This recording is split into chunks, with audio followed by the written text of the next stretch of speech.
Winning age کی طرف سے السلام علیکم۔ کرۂ ارض ضروری مرمت کے لیے بند ہے۔ جی ہاں، کارخانہ خدا کے لامحدود نظام شمسی میں ایک چھوٹا سا سیارہ جسے زمین کہتے ہیں، اس کے اندر لگتا یوں ہے کہ زندگی کا پہیہ ضروری مرمت کے لیے روک دیا گیا ہے۔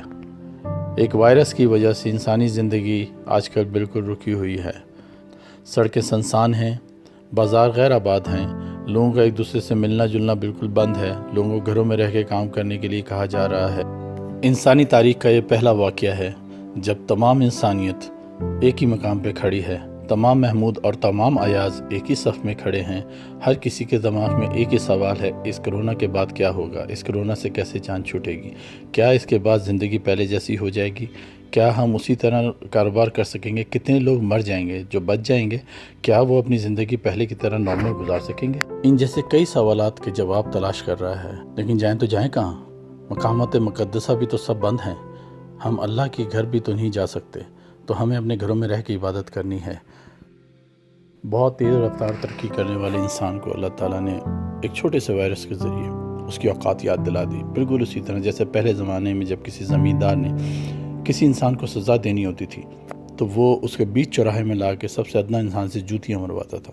بالکل اسی طرح اللہ تعالیٰ نے ہمیں ہماری اوقات یاد دلائی ایک چھوٹے سے وائرس سے، کہ یہ ہے تمہاری اوقات جو ترقیوں کی بلندیوں کو چھونے کی کوشش کر رہے ہو، جس کے چکر میں تم انسانیت اور خدا کو بھول چکے ہو۔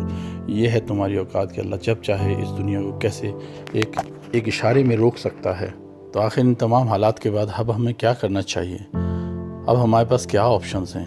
میں نے اپنے اساتذہ، اپنے دوستوں، اپنے حلقہ احباب سے سیکھا ہے کہ زندگی کا کوئی بھی معاملہ آپ کے سامنے آئے اس میں ہمیشہ دو پہلو ہیں، ایک وہ جو آپ کو ڈپریشن کی طرف لے جاتا ہے اور ایک وہ جو آپ کو نئی پاسبلٹیز دکھاتا ہے۔ میرا ایمان ہے کہ جب اللہ تعالیٰ نے کسی کو کچھ سکھانا ہوتا ہے تو اسے کوئی چیلنج دیتا ہے، تو میں اگر اسے اس طرح لوں تو یہ ہمارے لیے ایک وقت ہے کہ ہم رکیں اور سوچیں کہ ہم نے ماضی میں اس ترقی کی دوڑ میں کیا کھویا اور اب ہمیں اپنی زندگی کو کیسے درست راستے پہ لے کے آنا ہے۔ ذرا سا غور کریں، اس لاک ڈاؤن نے کیا روکا ہے؟ اس لاک ڈاؤن نے کائنات قدرت کے کارخانے کو نہیں روکا، بلکہ صرف انسانی زندگی کے روزمرہ کاموں کو روکا ہے۔ سورج، چاند، ستارے بالکل اسی طرح اپنی روٹین سے نکلتے ہیں، پرندے چہچہاتے ہیں، جانور اسی طرح باہر نکلتے ہیں۔ امیدوں اور دعاؤں کے راستے آج بھی کھلے ہیں۔ بریک لگی ہے تو صرف آپ کی تیز رفتار ترقی کے راستے میں۔ سوچنا یہ ہے کہ یہ بریک اللہ تعالیٰ نے کیا سکھانے کے لیے لگائی ہے؟ کیا یہ بریک اس لیے تو نہیں لگائی کہ ہم رکیں اور سوچیں کہ کہیں ہم نے اپنے رشتوں کو تو نہیں پیچھے چھوڑ دیا اس ترقی کی دوڑ میں؟ کہیں ہم نے اپنے ماں باپ کو اگنور کر دیا ہو، اپنی اولاد کو اگنور کر دیا ہو، اپنے بیوی بچوں کو، اپنے اور فیملی ممبرز کو اگنور کر دیا گیا ہو؟ رکیں اور سوچیں اور اپنے رشتوں کے ساتھ ٹائم گزاریں۔ اس لاک ڈاؤن کے اندر اپنے ماں باپ کو ٹائم دیں، اپنے بچوں کو ٹائم دیں، اپنی فیملی کے ساتھ ٹائم گزاریں۔ یہ ایک وہ اپارچونٹی ہے جو شاید زندگی میں دوبارہ اس طرح کبھی نہ ملے۔ ہمیں سوچنا ہے کہ کہیں اس اسپیڈ بریکر کی وجہ ہمارے وہ دوست تو نہیں ہیں جن کو ہم نے ہمیشہ کے لیے بھلا دیا ہو، جن سے ہم کبھی بات نہیں کرتے ہیں۔ اگر ایسا ہے تو اپنے دوستوں کو یاد کریں، ان تمام رشتوں سے جن سے آپ نے بہت عرصے سے بات نہیں کی انہیں کال کریں، ان سے حال احوال پوچھیں، انہیں اپنی خوشی اور غمی میں شامل کریں اور ان کی خوشی اور غمی میں شامل ہوں۔ کہیں اس اسپیڈ بریکر کا مطلب یہ تو نہیں کہ ہم نے اللہ تعالیٰ کو بھلا دیا ہو، عبادت چھوڑ دی ہو، قرآن کا کھولنا بند کر دیا ہو۔ اگر ایسا ہے تو چلیں دوبارہ سے قرآن کو کھولیں، اللہ کو راضی کریں، عبادت کریں، نماز پڑھیں۔ کہیں اس بریک کا مطلب یہ تو نہیں کہ ہم نے ان غریبوں کو بھلا دیا تھا اپنی تیز رفتاری میں جن کو ہماری ضرورت تھی، جن کو ہمیں پوچھنا چاہیے تھا۔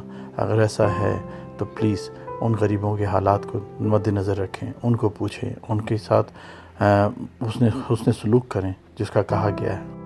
آپ اپنی جسم کا بھی خیال کریں، اس کی صحت کا خیال کریں، ایکسرسائز کریں، یوگا کریں، میڈیٹیشن کریں۔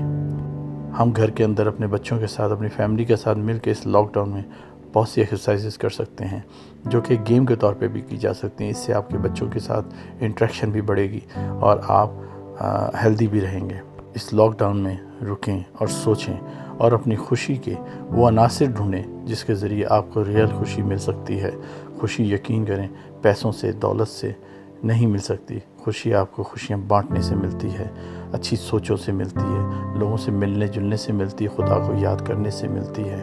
مجھے لگتا ہے کہ یہ اسپیڈ بریکر اس لیے بھی لگایا گیا ہے تاکہ ہم رکیں اور سوچیں ہمیں کیا نئی صلاحیتیں سیکھنی ہیں، کون سی کتابیں پڑھنی چاہیے۔ یہ بہترین موقع ہے کہ ہم فوکس کریں ان چیزوں پہ، ان صلاحیتوں پہ جو سیکھی جا سکتی ہیں، جن کو ہم اس وجہ سے نہیں سیکھ سکے کہ ہمارے پاس ٹائم نہیں ہے۔ یقین کر لیں کہ آج تک ہم نے جتنا کچھ سیکھا ہے اس کی 80% صلاحیتیں اگلے فیوچر کے کاموں میں، اگلی ترقی کی دوڑ میں بالکل ناکارہ ہیں۔ ہمیں نئی صلاحیتیں، نئی اسکلز، نئی معلومات سیکھنی ہوں گی، اور یہ اس سے زیادہ بہترین موقع ہماری زندگی میں کبھی نہیں آ سکتا کہ ہم گھر بیٹھ کے ایجوکیشن حاصل کریں، نئی اسکل سیکھیں، نئی کتابیں پڑھیں، نیا علم سیکھیں، جو کہ آگے مزید ترقی کے راستے میں ہمیں ہیلپ کرے گا۔ اس انٹرنیٹ کے دور کے اندر آپ کو سیکھنے کے لیے کہیں باہر جانے کی ضرورت بھی نہیں ہے۔ آپ صرف آن لائن بہت سے کورسز کر سکتے ہیں، بہت سی کتابیں پڑھ سکتے ہیں، اپنے علم میں اضافہ کریں، دنیاوی اور دینوی بوتھ، یہ دونوں ہمارے لیے بہت ضروری ہیں۔ اللہ حافظ۔